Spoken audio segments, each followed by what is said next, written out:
Yeah. So for today's parent tip, I'm tying it in with Restaurant Week, and that's going out to eat with children, which can be quite stress-inducing, depending on their age and what they are, but it also can be delightful. And so I want to, with a little prep, maybe we can talk about that, because when I was raising my own son, I would sometimes hear parents say, oh, my son will never behave, or we can't take him, he'll tear the place apart. But I always push back a little bit on that, because while waiting an hour at a white tablecloth restaurant for food with a hungry toddler is an unpleasant experience that should be avoided, there are many casual restaurants that cater to children and really give you a rich learning experience if you're trained to do it. So 3 little tips about dining out and make it enjoyable for you and your child. First of all, choose the right time. Opt for early dining times or less busy periods when they're not as tired, a little more relaxed atmosphere. Young children often do better in quieter environments, and you'll be more likely to have a more accommodating service during kind of off-peak hours. So, and I also want you to think about entertainment, but also education. So before you pull out the iPad and the phone and that kind of thing, just like we described a few weeks ago with the mom who packed a fun travel kit, you can keep your child occupied bringing along, you know, items for them. Books, crayons, you know, that kind of thing.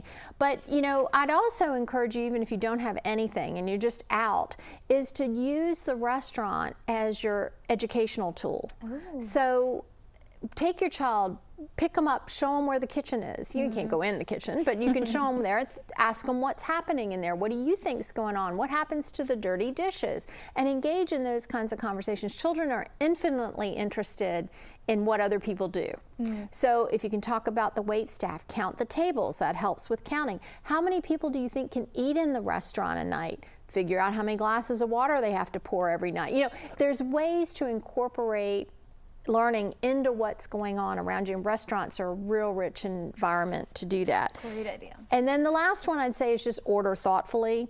I personally like to look ahead at a menu before I go. Me too. I'm like studying that every time I find out where I'm going. I'm like, oh, I know exactly what I'm going to get beforehand. Right, then I don't have to waste time. I can just get the order in. So I encourage parents to do that as well. And if you think there's something on there that's not going to work for your child and you can't find something, go ahead and call and speak to the restaurant and to the chef and see if there's a way that they could do something that your child would like. A lot of times they'll accommodate a request like that. So early, turn it into an educational opportunity, and know what you're going to order. Are there any places around here you would really recommend that you know have, you know, really family-friendly menus? And you know, I love anything outside for young kids. So Taco Boy, if you catch it before it turns a little bar-like. We've got wonderful neighbors across the alley from us at Share House and Bodega. Kids absolutely love it, and they're sitting outside, so they can get up and walk around a little bit. That's those kinds of restaurants, I think, are outdoor. I like outdoor, especially in our climate.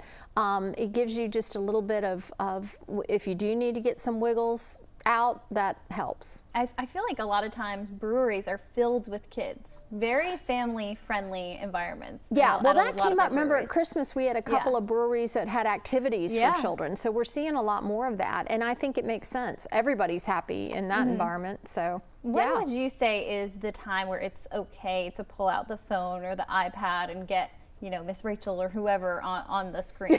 Right. I think when everything else has failed, it's absolutely fine to do that. Or honestly, if you're just wiped out that day and you just need a break, because you have to take care of yourself as a caregiver.